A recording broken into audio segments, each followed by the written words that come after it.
सभी को नमस्ते। ओम का उच्चारण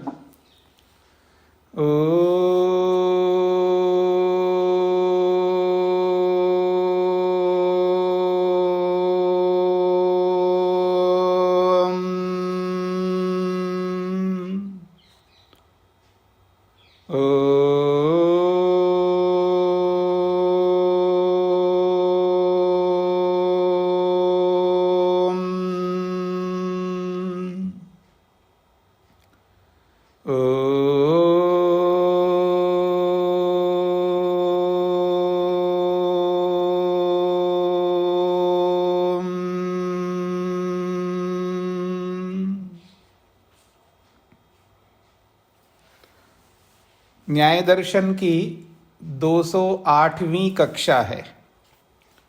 तीसरे अध्याय के दूसरे आहनिक के 66वें सूत्र की चर्चा हो रही है। पृष्ठ संख्या 215। प्रसंग चल रहा है कि शरीर की जो उत्पत्ति है वो बिना कर्म के होती है। ये प्रसंग है मुख्य, और उसका निषेध करते हुए आ रहे हैं। तो 66वें सूत्र में ये स्पष्ट किया है कि शरीरोत्पत्ति निमित्तवत संयोगोत्पत्ति निमित्तम कर्म। जैसे शरीर की उत्पत्ति में कर्म कारण है, उसी प्रकार से संयोग की उत्पत्ति में भी कर्म कारण है। ये सूत्र है। अब आगे बढ़ते हैं 215 पृष्ठ पे। एवं च का अर्थ है इस प्रकार से। जो पीछे का प्रसंग है उसको ध्यान में रखते हुए कह रहे हैं, ये जो शरीर की उत्पत्ति हुई है कितनी जटिल उत्पत्ति है और जटिल संरचना है, और बहुत कठिनाई से बनने योग्य, अर्थात बहुत परिश्रम साध्य है, अथवा यूं कहिए बहुत ज्ञान इसमें लगेगा, अथाह ज्ञान चाहिए ऐसे जटिल शरीर की संरचना करने के लिए। एवं च इसी प्रकार से प्रत्यात्म नियतस्य निमित्तस्य अभावात् निरतिशयै आत्मभिः संबंधात् सर्वात्मनां च समानैः पृथिव्यादिभिः उत्पादितं शरीरम कौमा। एवं च इस प्रकार से अगर हम देखें, प्रत्यात्म नियतस्य निमित्तस्य, प्रत्येक आत्मा के लिए जो निश्चित निमित्त है, कौन का कर्म। प्रत्येक आत्मा के लिए एक नियत है ना, निश्चित है कि कौन सी आत्मा कौन सा कर्म कर रहा है, जिस कर्म के कारण से उसको कैसा जन्म मिल रहा है। स्पष्ट हो गया जी। तो प्रत्यात्म नियतस्य निमित्तस्य, प्रत्येक आत्मा के लिए नियत निश्चित जो निमित्त है कर्म, जिस कर्म को आप मान नहीं रहे हो, तो उस कर्म के अभावात, उस कर्म के अभाव कर लेने से, क्योंकि प्रश्नकर्ता तो यही मानता है ना, कर्म निरपेक्ष है शरीर की उत्पत्ति। तो जो प्रत्येक आत्मा के लिए नियत निश्चित जो कर्म है, उस कर्म को कारण न मानने से क्या होगा। अब आत्माएं जो है सब एक समान है, तो कह रहे हैं निरतिशयी आत्मा भी। अतिशय कहते हैं भिन्नता, विशेषता, और निरतिशय का मतलब है कोई अतिशय है ही नहीं है, आप में, मुझ में या किसी और आत्मा में, सब समान है। स्वरूप से तो समान है, लेकिन कर्मों से भिन्न हो जाते हैं ना हम लोग। मेरी बात समझने का प्रयास करिएगा। आत्माएं तो सब समान है, लेकिन हम अलग अलग इसलिए होते हैं क्योंकि हमारे कर्म अलग अलग होते हैं। कर्मों के कारण से हम एक समान होते हुए भिन्न भिन्न हो जाते हैं। तो जब कर्म ही कारण नहीं रहा तो सब एक जैसे हैं, सब आत्माएं। तो कहते हैं निरतिशय ही आत्मा भी, यानी अतिशय से रहित समान आत्माओं से या समान आत्माओं के द्वारा संबंधात, संबंध होने से, सर्वात्मनाम सभी आत्माओं को सर्वात्मनाम सभी आत्माओं को समानै पृथिव्यादि भी, सभी आत्माओं को पृथ्वी आदि जो पंचमाभूत है ये सब सबके लिए आत्माओं के लिए समान है। तो समान पृथ्वी आदि भूतों से शरीरम उत्पादितम, शरीर समान रूप से उत्पन्न होने लगेगा। यदि कर्म को निमित्त ना माना जाए, जो कि प्रत्येक आत्मा के लिए एक नियत कर्म है, सबके अपने अपने कर्म हैं, उस नियत कर्मों का कारण न मानने से यह है प्रत्यात्मनियतस्य निमित्तस्य अभावात्। तो जब ये नहीं माना तो सभी आत्माएं एक समान हैं और सभी आत्माओं के लिए जो पंचमाभूत है वो समान रूप से शरीर को उत्पन्न करेंगे, सबके एक जैसे शरीर उत्पन्न होने चाहिए। फिर क्यों? पृथिव्यादि गतस्य च नियम हेतु अभावात्, पृथ्वी आदि पंचमाभूतों में कोई नियम रूपी कारण वहां है ही नहीं है। बस इस नियम से, इस कारण से इसका ऐसा शरीर बनेगा और इस नियम से, ऐसा कारण से इसका इस अलग प्रकार का शरीर बनेगा, ऐसा कोई नियम तो है ही नहीं है पंचमाभूतों के अंदर। तो नियम हेतु अभावात्, पृथ्वी आदि के अंतर्गत नियम रूपी हेतु के न होने से सर्वात्मना सभी आत्माओं को सुख दुख संवित्ति, सुख दुख की जो अनुभूति है, समानम प्राप्तम, समान प्राप्त होगा। फिर क्योंकि आयतन भी समान प्राप्त होगा तो सुख दुख की अनुभूति भी समान प्राप्त होगा सबको। ये आपत्ति आएगी यदि कर्म को निमित्त नहीं मानेंगे तो। हाँ जी, स्पष्ट हो गए आप सबको? हाँ, पंक्ति में कोई शब्द आपको समझ में नहीं आए तो आप पूछ सकते हैं, और सिद्धांत समझ में नहीं आए तो भी पूछ सकते हैं। पिछले का प्रसंग अगर आपके सामने स्पष्ट है तो ये इसको समझना कठिन नहीं है। स्पष्ट हो गया जी सब लोगों को? अब आगे बढ़ते हैं। यदि आप कर्म को निमित्त नहीं मानते हैं तो क्या परिस्थिति आएगी जी? सब आत्माएं समान है तो पंचमाभूत भी समान रूप से सबको शरीर बना के देगा, ये होगा। क्योंकि पंचमाभूतों में ऐसा कोई नियम नहीं है कि इसके लिए अलग शरीर, उसके लिए अलग शरीर, उसके लिए अलग शरीर, ऐसा बनाने का कोई नियम कारण तो है ही नहीं है। तो सबके लिए समान शरीर बनाएंगे ये पंचमाभूत। एक बात। फिर सबके लिए जब समान उपलब्धियां हो रही तो सब लोगों के लिए एक जैसा ही सुख दुख की अनुभूति होगी। ये कहा यहां पर सुख दुख का संवित्ति, आयतनम, सुख दुख की अनुभूति और आधार रूपी शरीर समानम प्राप्तम, सबके लिए एक समान प्राप्त होने लगेगा। प्रश्न चिन्ह को हटा लो ना, जो प्रश्न चिन्ह लगा है ना उसको हटा देना। ये दोष दिखा रहे हैं, सिद्धांति की बात है ये सब बातें।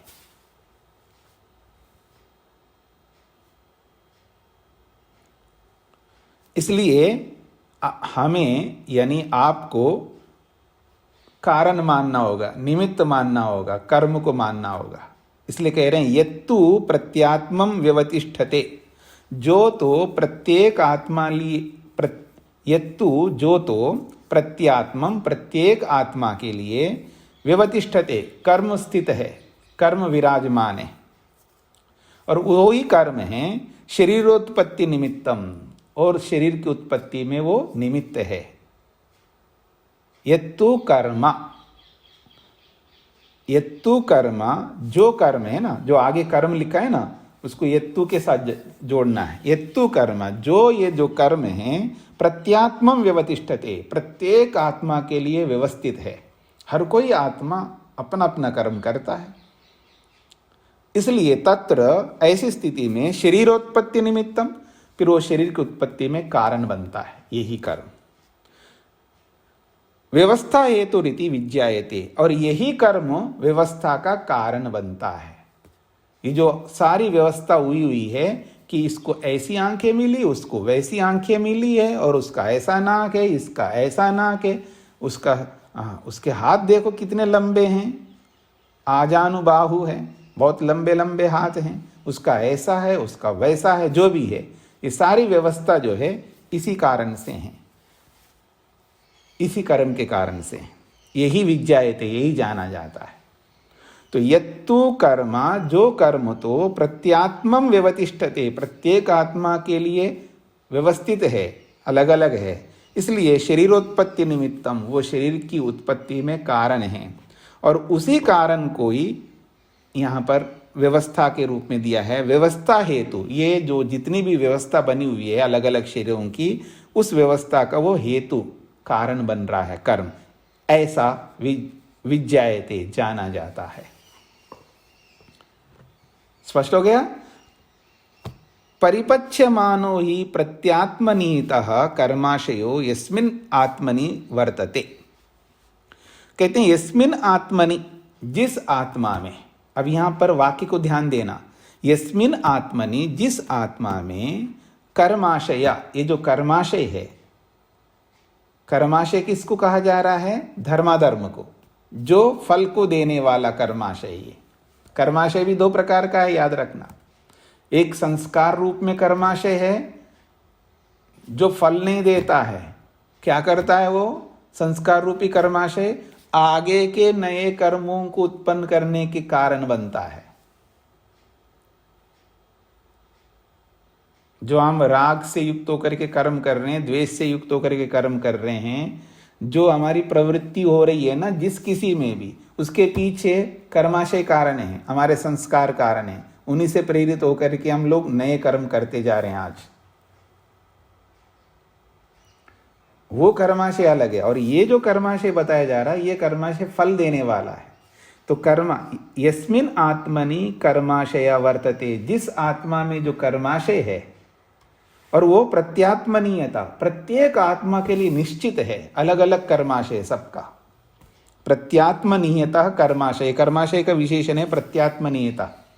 प्रत्येक आत्मा के लिए निश्चित नियत कर्माशय जिस आत्मा में विराजमान है, और वो कैसा है? परिपच्यमाना, वो फल को देने के रूप में वर्तमान है, यानी फलोन्मुख हो रहा है। परिपच्यमाना का मतलब है फलोन्मुख होता हुआ ये कर्माशय है, जो फल के रूप में प्रस्तुत हो रहा है, ऐसा ये कर्माशय है। यस्मिन् आत्मनि वर्तते, जिस आत्मा में ये है। अब यहाँ कर्माशय को किस में मान रहे जी? आत्मा में। अब यहाँ आत्मा शब्द से जीवात्मा, जो केवल जीवात्मा देखेंगे तो कर्माशय जीवात्मा में ऐसा मानना पड़ेगा, लेकिन यह आत्मा से केवल आत्मा को नहीं लेना, आत्मा सहित सूक्ष्म शरीर को लेना, अंतःकरण को लेना, ये याद रखना। तो जिस आत्मा में ये कर्माशय विराजमान है, जो कि प्रत्यात्मनीयतः, वो प्रत्येक आत्मा के लिए निश्चित कर्माशय है। आपका अलग कर्माशय, मेरा अलग कर्माशय, ऐसा प्रत्येक आत्मा के लिए निश्चित कर्माशय जो है परिपच्यमाना, फलोन्मुख होता हुआ, यस्मिन् आत्मनि वर्तते, जिस आत्मा में विराजमान है, तस्य एव उपभोगायतनम शरीरम, उसी आत्मा का उपभोग करने का ये आयतन आधार रूपी शरीर है। स्पष्ट हो गया जी? उत्पाद्य व्यवस्थापयति, और ऐसे इस शरीर को उत्पाद्य, उत्पन्न करके, व्यवस्थापयति, व्यवस्थापित करता, अर्थात व्यवस्थित करता है। कौन? कर्माशय। तस्य एव उपभोगायतनम, उसी आत्मा के उपभोग का आधार जो शरीर है, उस शरीर को उत्पाद्य, उत्पन्न करके, व्यवस्थापयति, व्यवस्थित करता है ये कर्माशय। और उसके बाद में जो लिखा है ना, तद एव ग, गा को हटा करके वा के ऊपर बिंदी लगाइए तो तद एवं ऐसा बन जाएगा। ये मिसप्रिंट है यहां पर। तद एवा के बाद में जो गा है, इस गा को काटना है और वा के ऊपर बिंदी लगाना है, तो तद एवं बन जाएगा।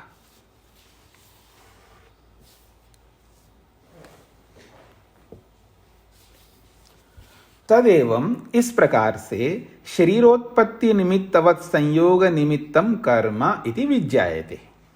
उपसंहार कर रहे हैं, तदेवं, इस प्रकार से शरीर की उत्पत्ति में जिस प्रकार से कर्म निमित्त है, कारण है, उसी प्रकार से संयोग की उत्पत्ति में भी कर्म निमित्त है, कारण है। इति ऐसा विज्ञायते, जाना जाता है। स्पष्ट हो रहा है जी सब लोगों को? अंत में कहा जा रहा है प्रत्यात्म व्यवस्थानम। ये जो बार बार प्रत्यात्म व्यवस्थान जो आता है ना, प्रत्यात्मनीयता प्रत्यात्मनीयता प्रत्यात्मनीयता, ये सब बार बार पीछे भी अनेक बार आया। तो इस प्रत्यात्म नियत का मतलब क्या होता है, अर्थात प्रत्यात्म व्यवस्थानम का मतलब क्या है? प्रत्यात्म नियत कहो, प्रत्यात्म व्यवस्थानम कहो। प्रत्यात्मा, प्रति आत्मा प्रत्यात्मा, ये भाषा विज्ञान की दृष्टि से जब हम लोग एक एक के लिए बोलते हैं ना, जैसे इसको भी देना, उसको भी देना, उसको भी देना, सबको देना, एक एक को देना जी, तो सूत्र क्या बन गया जी? एतेन नियमः प्रयुक्तः, ऐसा सूत्र बन गया। अब पहली पंक्ति में देखिएगा, पहली पंक्ति में यो अयम अकर्म निमित्ते शरीर सर्गे, उसके बाद में सत्य नियम, सत्य नियम लिखा है ना, तो सत्य को हटा करके सती कर देना, त्या को हटा करके ती बनाना है, तो सती नियम इति उच्यते। सत्या को सती करना है।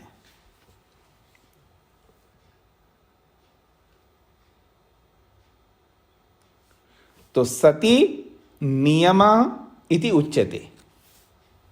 सती सप्तमी विभक्ति में है, उसके बाद नियमा है, फिर इति उच्यते। स्पष्ट हो रहा है सबको? अब दूसरी पंक्ति में संयोगोत्पत्ति निमित्तम के बाद में कर्मेत्येनेना नियमा, यहां पर भी नेनेना नियम है ना, तो ना और नी के बीच में जो आ की मात्रा है, इसको भी काटना है।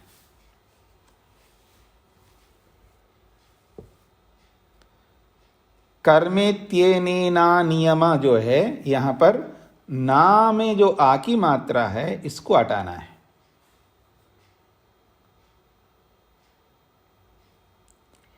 तो बनेगा कर्मेत्येनेन नियमः प्रत्युक्ता, ऐसा बनेगा। तो तीन बातें मैंने इस सूत्र में परिवर्तन कराया। पहला परिवर्तन है एतेन नियमः प्रयुक्तः, ये सूत्र है। और भाष्य में पहली पंक्ति में सत्य नियमा के स्थान पर सती नियमा करवाया, और दूसरी पंक्ति में कर्मेत्येनेना नियमा के स्थान पर कर्मेत्येनेन नियमा ऐसा करा दिया। अब ठीक हो जाएगा, सूत्रार्थ भाष्य सब ठीक हो जाएंगे। इन्होंने गलत कर दिया यहां पर, और हिंदी में भी आप देखेंगे तो भी वो गलत लिखा हुआ है, वो इसी के आधार पर लिखा है, वो सब ठीक हो जाएगा। सभी पुस्तकों में ऐसा ही है जैसे अभी मैंने करवाया है। दूसरी जो पुस्तकें हैं उन सभी पुस्तकों में वैसा ही है जैसे अभी मैंने आपको ठीक करवाया है। ठीक है, अब देखिएगा सूत्र, देखिए एतेना नियमः प्रत्युक्तः। एतेना इसी उत्तर के अनुसार, ये जो 66वें सूत्र में जो समाधान किया है, क्या समाधान किया जी? शरीरोत्पत्ति निमित्तवत संयोगोत्पत्ति निमित्तम कर्म, ये समाधान है। तो एतेन का मतलब है इसी समाधान के अनुसार, यानी 66वें सूत्र के समाधान के अनुसार ही नियमः, जो प्रश्नकर्ता ने नियम बताया था उस नियम का भी प्रयुक्तः खंडन हो गया है, ऐसा समझ लेना। प्रयुक्ता का मतलब है खंडन।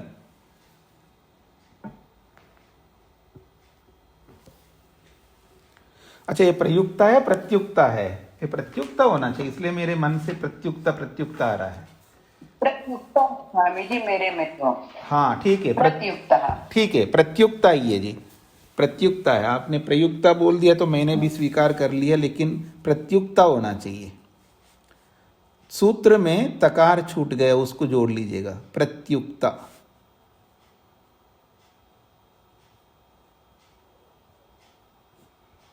अब ठीक हो गया।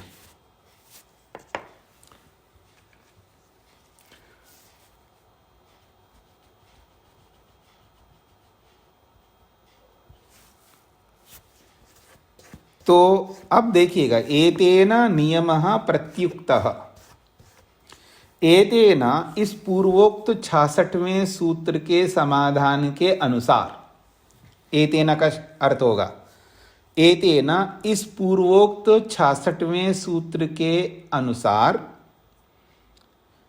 जो प्रश्नकर्ता ने नियम की कही कही, उस नियम का भी प्रत्युक्तः खंडन हो गया है ऐसा मान लेना चाहिए। ये सूत्रार्थ है।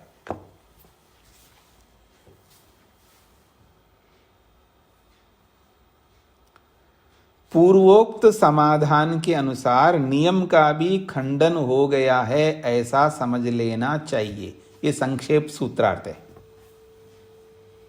संक्षेप सूत्रार्थ क्या है? एतेना इसी प्रकार से नियमः प्रश्नकर्ता के नियम का भी प्रत्युक्तः खंडन हो गया है ऐसा समझ लेना चाहिए। हाँ जी, सूत्रार्थ समझ में आ गए सबको? सूत्रार्थ तभी समझ में आएगा जो पीछे जो प्रश्नकर्ता ने जो नियम की बात कही थी, वो आपको पीछे की बात समझेंगे तो ये सूत्रार्थ भी समझ में आ जाएगा आपको। पीछे आप देखेंगे ना 65वें सूत्र में प्राप्तो च अनियमात्,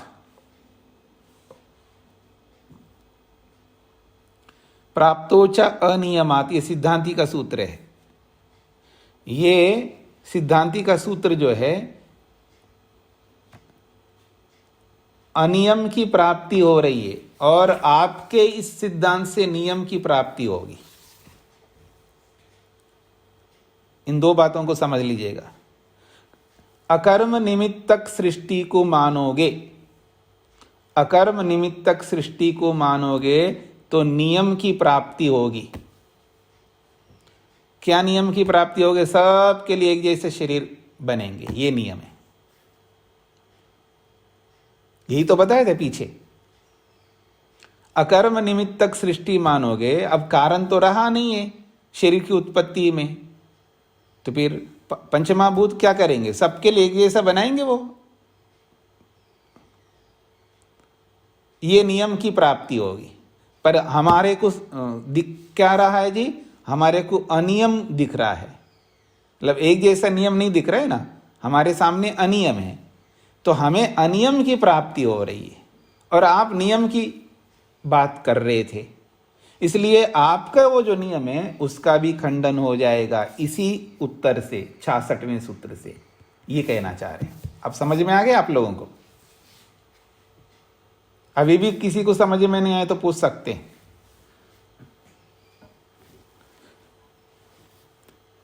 सूत्रार्थ स्पष्ट हो गया जी? आगे भाष्य को देखिएगा।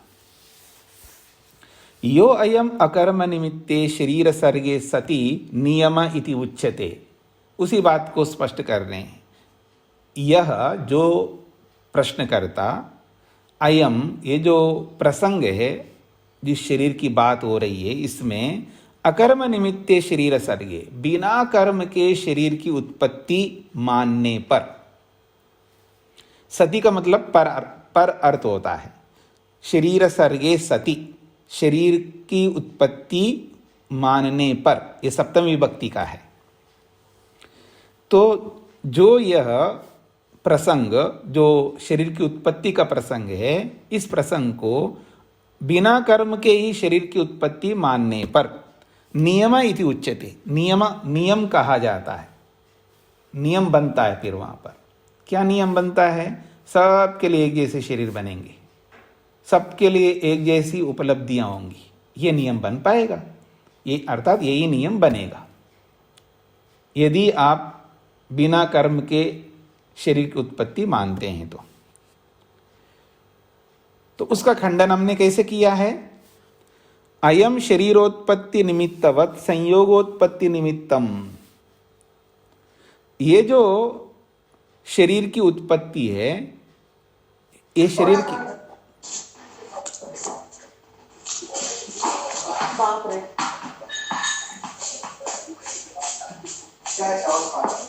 माइक को बंद क्यों नहीं करते हैं?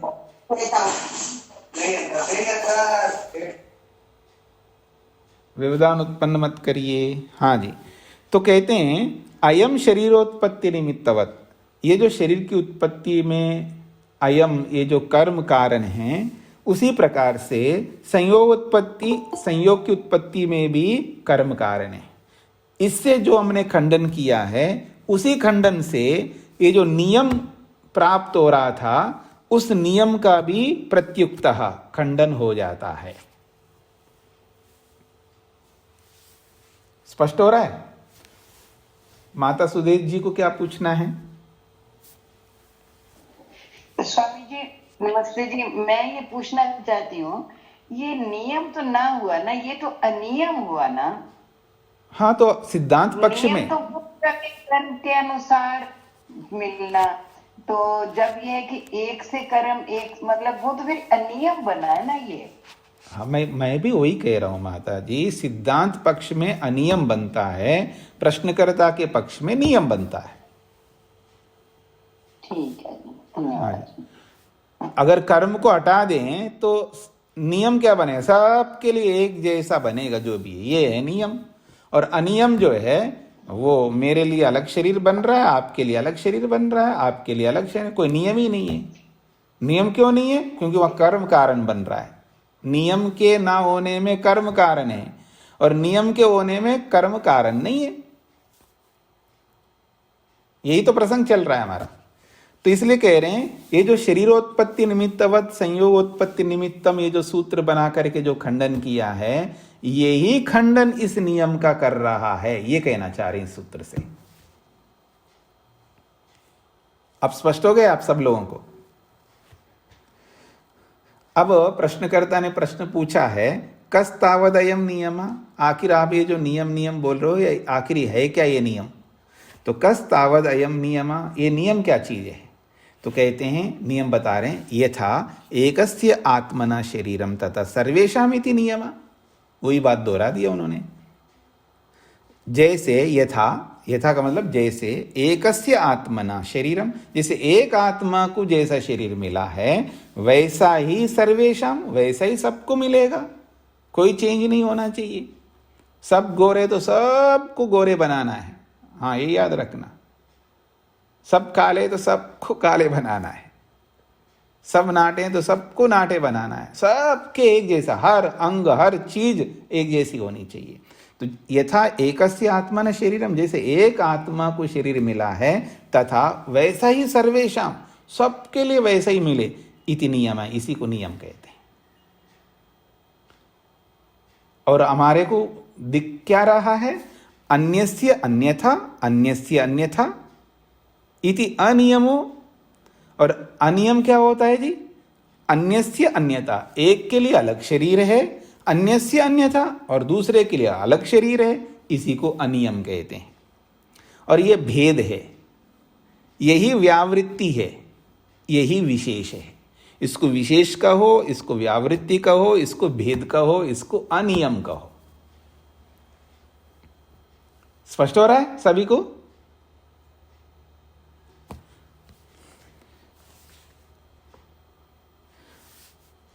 तो और हमको प्रत्यक्ष क्या दिखता है जी सबको?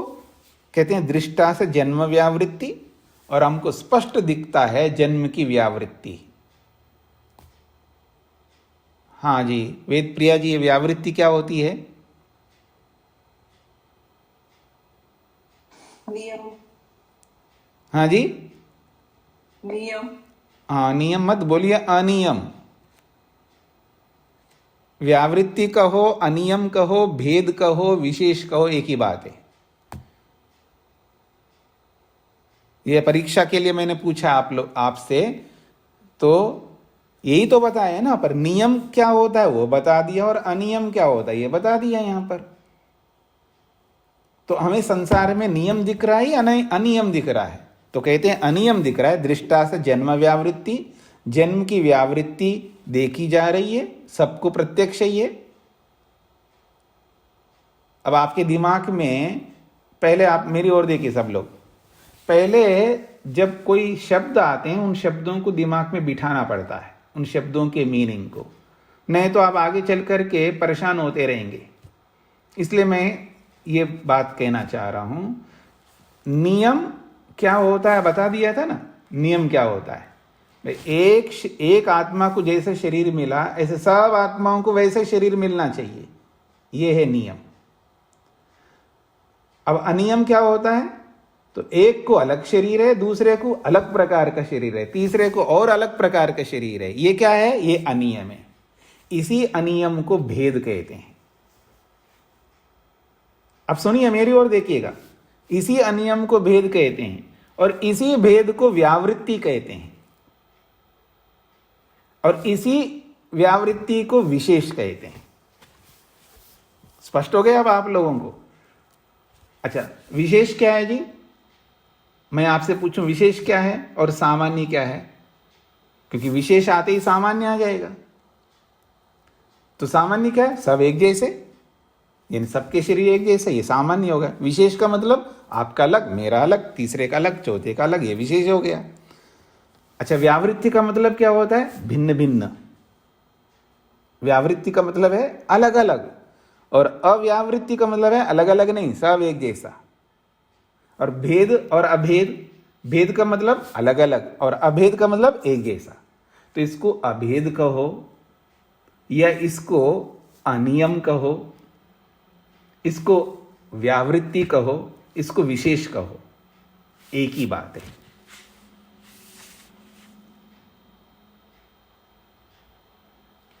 नहीं, मैंने गलत बोला। अभेद कहो, नियम कहो, या अव्यावृत्ति कहो, या सामान्य कहो, एक ही बात है। और फिर अनियम कहो, भेद कहो, व्यावृत्ति कहो, विशेष कहो, एक ही बात है। ये शब्द जाल को समझ लीजिएगा। स्पष्ट हो गया आप लोगों को। मतलब अनियम शब्द का ही अर्थ भेद है और भेद का अर्थ ही व्यावृत्ति है और व्यावृत्ति का अर्थ ही विशेष है। ये शब्दों का अर्थ समझ में आ गया आप सब लोगों को। जिसको समझ में नहीं आया तो पूछना, बाद में फिर परेशान नहीं होना। अब कहते दृष्टा से जन्म व्यावृत्ति। दृष्टा का मतलब देखा जाता है, सब लोग देख रहे हैं, क्या, जन्म व्यावृत्ति, जन्म की व्यावृत्ति। व्यावृत्ति का मतलब जन्म का भेद। यही तो समझना है। ऊपर के शब्दों को देखिएगा ना, ये पर्यायवाची शब्द हैं, इसलिए शब्द देखते ही आपको अर्थ समझना है। तो दृष्टा से जन्म व्यावृत्ति, जन्म का भेद देखा जाता है, सब लोगों को दिखता है। क्या भेद है जी, तो अब दिखा रहे हैं, देखिए भेद। उच्च अभिजन निकृष्ट अभिजन इति।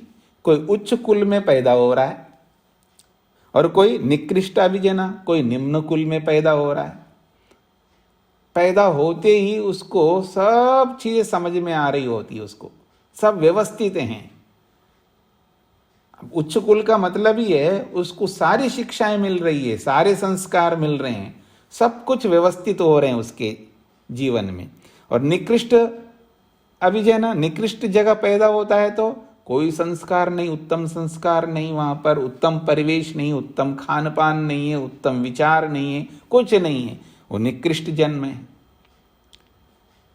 प्रशस्तम, किसी का जीवन बहुत प्रशस्त है, उत्कृष्ट दिखता है, और किसी का जीवन निंदितम, बड़ी निंदनीय होता है, बहुत बेकार होता है, निंदित उसका जीवन होता है।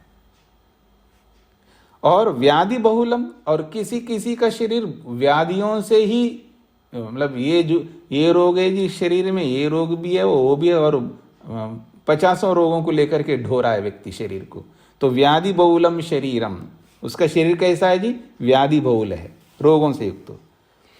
और रोगमिति, एक आदमी हमेशा रोगी रहता है। और किसी किसी का शरीर समग्रम, सब अंगों से परिपूर्ण है, किसी भी अंग में कोई कमी नहीं है, समग्र शरीर है। और विकलमिति, और किसी का विकलम शरीर है, अर्थात विकलांग है, कोई अंग है ही नहीं शरीर में। किसी का आंख फूट गई, किसी का कान ठीक नहीं, की वाणी नहीं है, किसी का हाथ नहीं, किसी का पाँव नहीं, किसी का हृदय ठीक नहीं है, विकलांग है। विकलम कल विकलांग है। पीड़ा बहुलम, और किसी का जीवन आप देखेंगे दुख में है। पीड़ा बहुलम कर जीवन में दुख ही दुख है उसके, एक दुख जाता दूसरा, दूसरा जाता तीसरा, दुख में जीवन चल रहा है। पीड़ा बहुलम, पीड़ा इति दुख, समझे ना। बाधना लक्षणा दुखम सूत्र में पीड़ा दुख जो भी शब्द है ना, तो पीड़ा का मतलब दुख है। तो पीड़ा बहुलम शरीरम, उसके जीवन में उसका शरीर ऐसा है कि दुखमय जीवन है। उसके जीवन में, उसके शरीर में तो है ही है, लेकिन जीवन ही दुखमय है। पीड़ा बहुल उसका जीवन है। और सुख बहुलमिति, और किसी का जीवन देखो सुख बहुल है, उसके जीवन में सुख ही सुख है, सब चीजें मिल रहे हैं उसको, सब कुछ।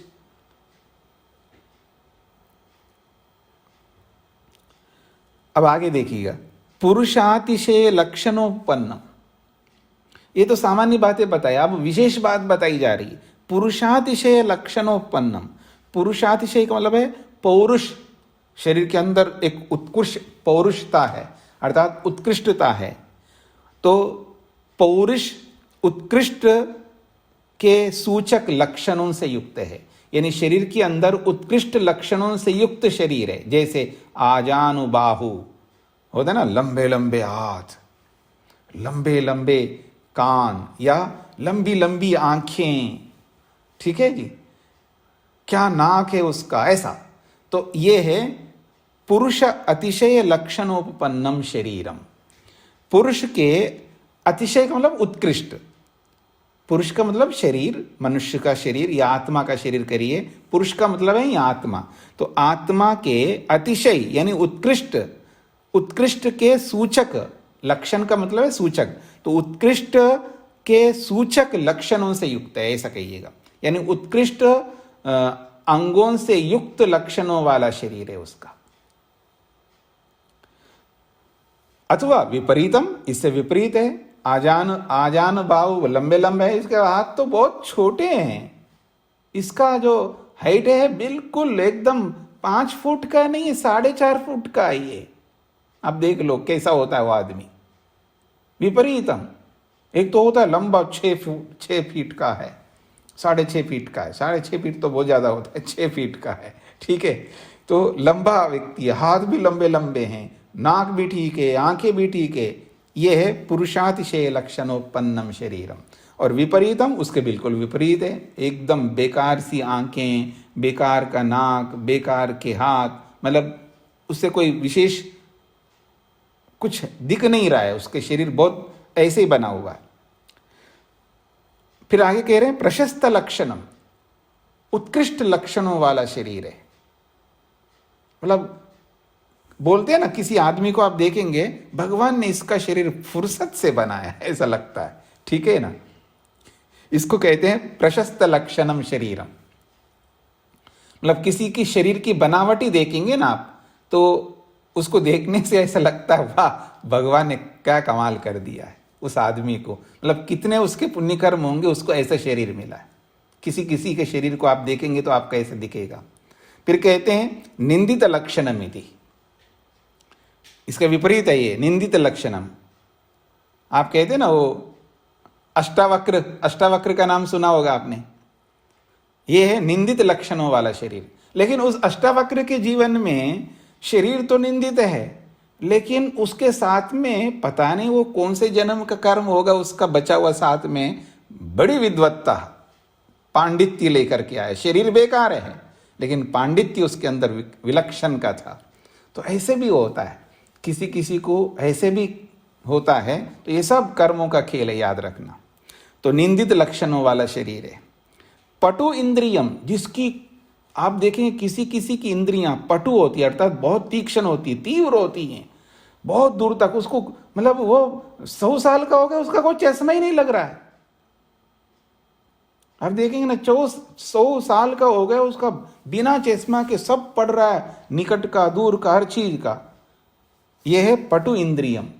या आप देखेंगे आदमी को सुनाई देना कम होने लगता है लोगों को, फिर वो मशीन लगाते कानों का, फिर उससे भी नहीं सुनाई देता है, बहुत परेशान होता है, तो कुछ नहीं करना पड़ता, 100 साल का है, सब बढ़िया सुनाई दे रहा है उसको। तो यह है पटु इंद्रियम, यानी उसकी इंद्रियां भी जो है बहुत बढ़िया है।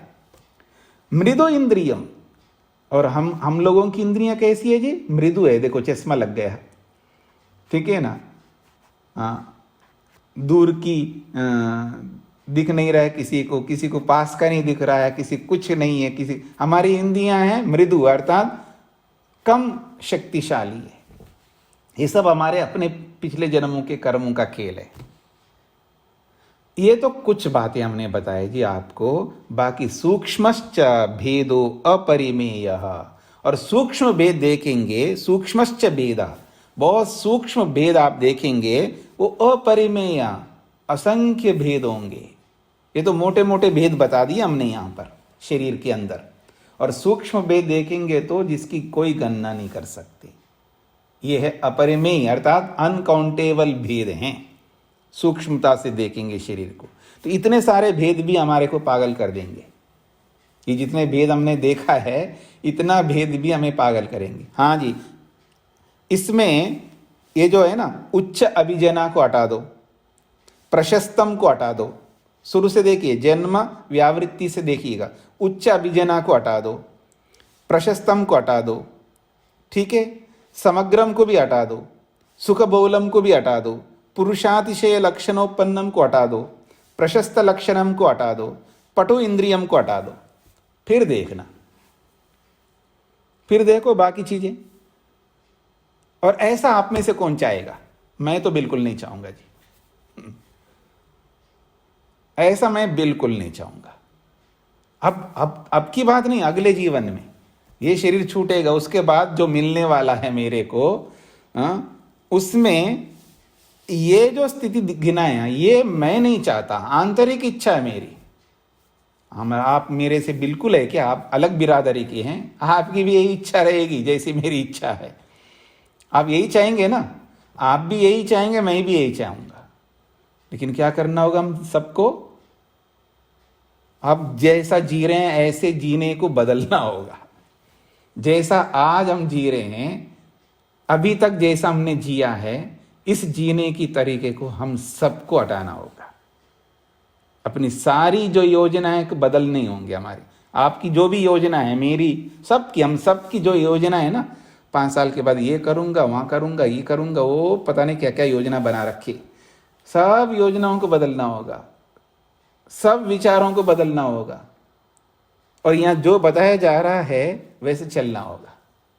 तब जाकर के हमको वो बढ़िया शरीर, जैसा यहाँ पर लिखा है कि ऐसे पटु इंद्रिय होता है, प्रशस्त लक्षण वाला शरीर होता है, पुरुषातिशय लक्षणोत्पन्नम शरीर होता है, सुख बहुलम शरीर होता है, समग्रम शरीर होता है,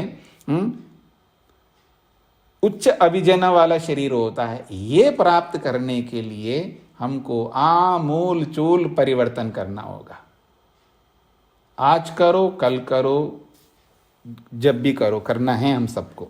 आगे बढ़ें तो सो अयम जन्म भेद, अगले पृष्ठ में, सो अयम जन्म भेद, वह ये जो जन्म का भेद है, प्रत्यात्म नियतात, प्रत्येक आत्मा के लिए नियत है, कर्म भेदात उत्पद्यते, और ये प्रत्येक आत्मा के लिए जो नियत है, जन्म का जो भेद, ये क्यों ऐसा हो रहा है? तो कहते कर्म भेदात उत्पद्यते, कर्मों में भेद होने कारण से ये सारे के सारे इस तरह उत्पन्न होते हैं, ऐसे ऐसे शरीर, ऐसे ऐसे अंग, और ऐसी ऐसी सुविधाएं या ऐसी ऐसी असुविधाएं जो भी है।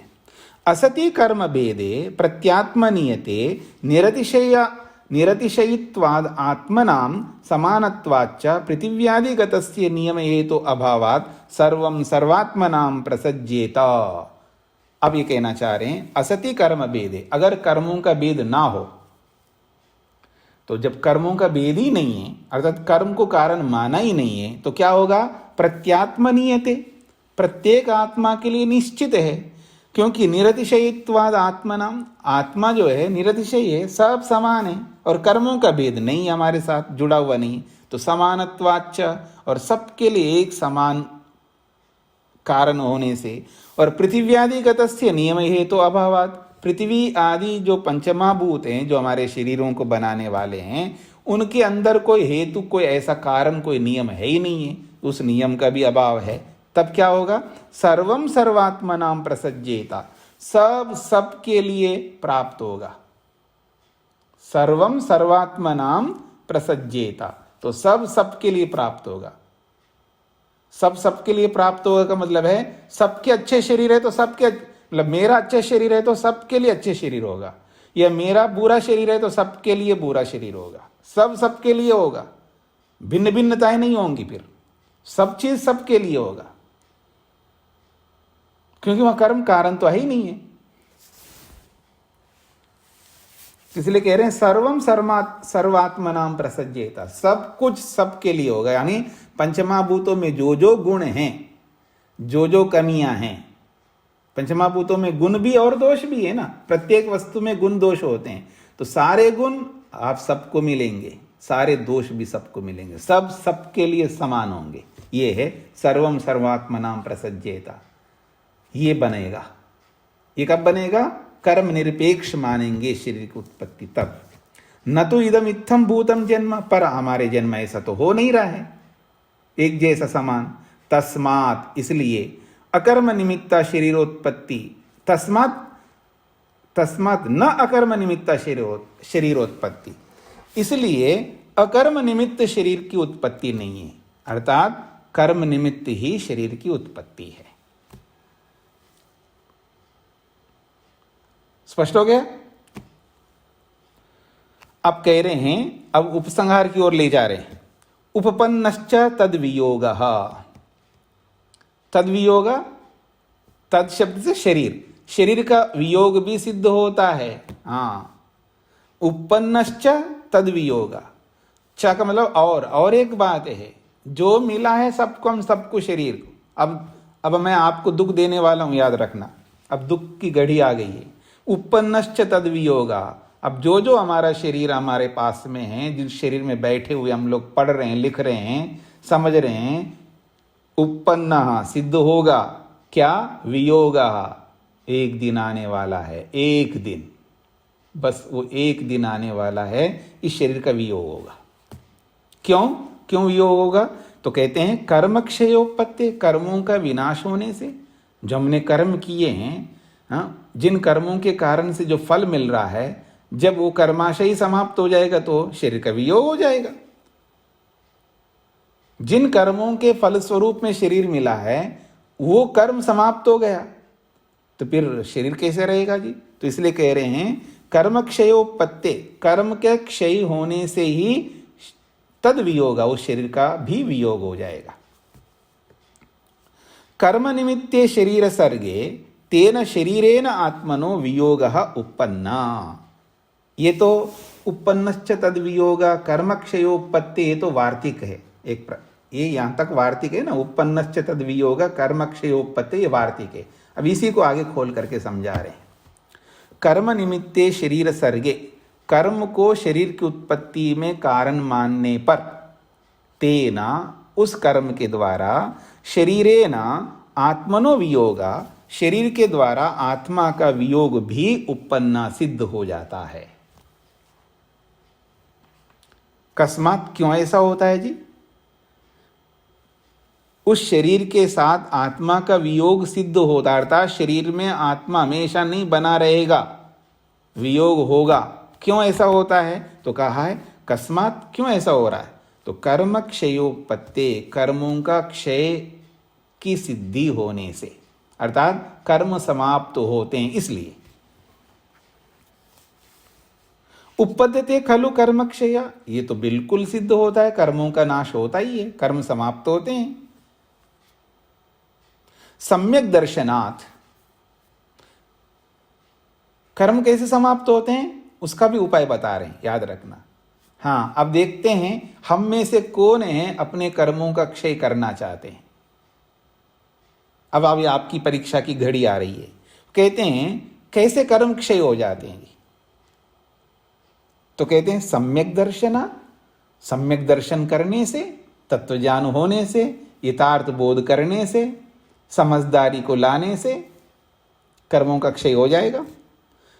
सम्यक दर्शनात्, सम्यक दर्शन से प्रक्षीणे मोहे, प्रक्षीणे मोहे, जब मोह समाप्त हो जाता है हमारे जीवन में, प्रक्षीणे मोहे, जब मोह समाप्त होता है तो वीतरागः, फिर हम वीतराग बन जाएंगे, राग रहित बन जाएंगे। अब किसी से कोई राग नहीं, न पति से, आप मेरी ओर देखिएगा, न पति से, न पत्नी से, न बच्चों से, न मकान से, न जमीन से, न जेवर से, न कपड़ों से, न किसी और से, किसी से कोई राग नहीं रहेगा, किसी से भी। और ना ही मेरे लिए राग रहेगा आपके अंदर, ना मेरे को आप में राग रहेगा, हो मैं इनको पढ़ाता था, कोई राग नहीं रहेगा। अरे हम इनसे पढ़ते थे, अब पढ़ाने वाले ही नहीं रहा, आपको भी कोई राग रहे, ये नहीं रहेगा तो दूसरा आएगा ना, तीसरा आएगा ना, काय को चिंता है। तो कोई राग नहीं, ना आपको राग रहेगा मेरे प्रति, ना मेरे को आपके प्रति राग रहेगा। सीधी बात करते आज, ठीक है जी। क्यों? सम्यक दर्शना, सम्यक दर्शन होने से। प्रक्षीणे मोह है, जो भी थोड़ा बहुत बचा हुआ है ना मोह, हाँ, दिमाग के किसी कोने में, वो सब मोह हट गया तो कहते हैं वीतरागा, फिर हम वीतराग की स्थिति में आ जाएंगे। पुनर्भव हेतु कर्म, दोबारा पैदा होने का जो कारण कर्म है, वो कर्म कैसे होता है? काय वांग मनो भी न करोति, वो शरीर से ऐसा कर्म ही नहीं करेगा। वो पुनर्भव हेतु कर्म, दोबारा पैदा होने का जो कर्म है, उस कर्म को काय, काय का मतलब शरीर, वो शरीर से करेगा ही नहीं। और वांग, वाणी से भी नहीं करेगा, मनो भी, मन से भी नहीं करेगा। इसलिए कह रहे हैं पुनर्भव हेतु कर्म, दोबारा पैदा होने वाले कर्म को शरीर, वाणी और मन से न करोति, नहीं करेगा। फिर इति उत्तरस्य अनुपचय, फिर अगले शरीर के लिए उपचय नहीं होगा, कर्मों का संग्रह, उपचय का मतलब संग्रह। उत्तरस्य अनुपचय, आगे शरीर को देने वाले कर्मों का संग्रह अब नहीं होगा, क्योंकि कर्म ही नहीं कर रहा है वो।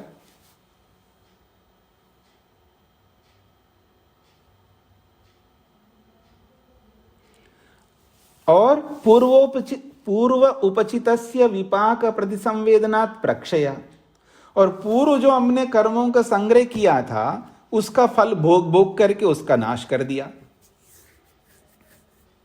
पूर्व उपचितस्य, पहले से, पहले के संग्रह का, पूर्व उपचितस्य का मतलब है पहले संग्रह का, विपाक, विपाक मतलब फल, फल के प्रति, फल को पाकर के प्रतिसंवेदनात्, उसका उपभोग करने से, पूर्व में संग्रह किए हुए के फलों का प्रतिसंवेदन करने से, यानी अनुभव कर लेने से, प्रक्षय, उसका विनाश हो जाएगा। नया कर्म करना नहीं है और पुराने भोग करके समाप्त कर दिया, यह स्थिति आ गई हमारी। एवं ऐसी स्थिति में प्रसव हेतु अभावात्, उत्पन्न होने का कारण ना होने से, प्रसव हेतु अभावात्, जन्म लेने के कारण के ना होने से, अस्मिन शरीरे पतिते, और ये जो वर्तमान शरीर है इसका पतित हो जाने पर, अर्थात इस शरीर से आत्मा के निकल जाने पर, पुनः शरीरांतरम, पुनः शरीरांतर अनुपत्ति, फिर नया शरीर की उत्पत्ति ना होने से, अप्रतिसंधि, अब प्रतिसंधान नहीं होगा। पीछे बताया था ना प्रतिसंधान क्या होता है, अब वो प्रतिसंधान नहीं होगा। हाँ, इधर देखिए मेरी ओर से, आज इस शरीर में जो हम हैं, हम प्रतिसंधान करते, पिछले जन्म में मैंने ऐसा कुछ किया था तो यहाँ मेरे को मिला है जन्म, ये जो माँ बाप मेरे को मिले हैं ना, ये पिछले मैंने ऐसे कुछ कर्म किए थे, यही मेरे माँ बाप बने हैं। ये जो मेरे बच्चे हैं ना, ये मेरे बच्चे मेरे पिछले जन्म के फल स्वरूप है। ये जो प्रतिसंधान हम करते ना आज, ये सब बंद हो जाएगा, ये कहना चाह रहे हैं। तो कितनी बड़ी बड़ी अच्छी बातें कही, और अंत में कहा यदि अकर्म निमित्ते तो शरीर सर्गे, और बिना कर्म के ही शरीर की उत्पत्ति मानव भले आदमी, तो ये सब बातें सब रह जाएंगे। इसलिए कहे भूत क्षय अनुपत्ते है तद वियोग अनुपत्ति, जब बिना कर्म के ही शरीर की उत्पत्ति मानोगे तो भूत क्षय अनुपत्ति, पंचमाभूत तो समाप्त होते नहीं है। जब पंचमाभूत समाप्त नहीं होंगे तो तद वियोग अनुपत्ति, फिर शरीर के साथ वियोग भी नहीं हो पाएगा। बस लगातार शरीर बनते जाएंगे और ये पंचमाभूत बनाते जाएंगे, और जब तक सृष्टि बनी रहेगी ना 4 अरब 32 करोड़ तक, तब तक ये पंचमाभूत हमको शरीर बनाते रहेंगे, वो भी एक जैसे, क्योंकि कर्म को कारण तो माना ही नहीं है। ये स्थिति आएगी। मंजूर है? उस दलदल में जाने का मंजूर है? उस दलदल से छूटने का भी उपाय बताया और उस दल में फंसने का भी उपाय बताया, और दोनों रास्ते मैंने आपके सामने बताया। ये नेष्टम तेन गम्यताम्। ओम शांति शांति शांति।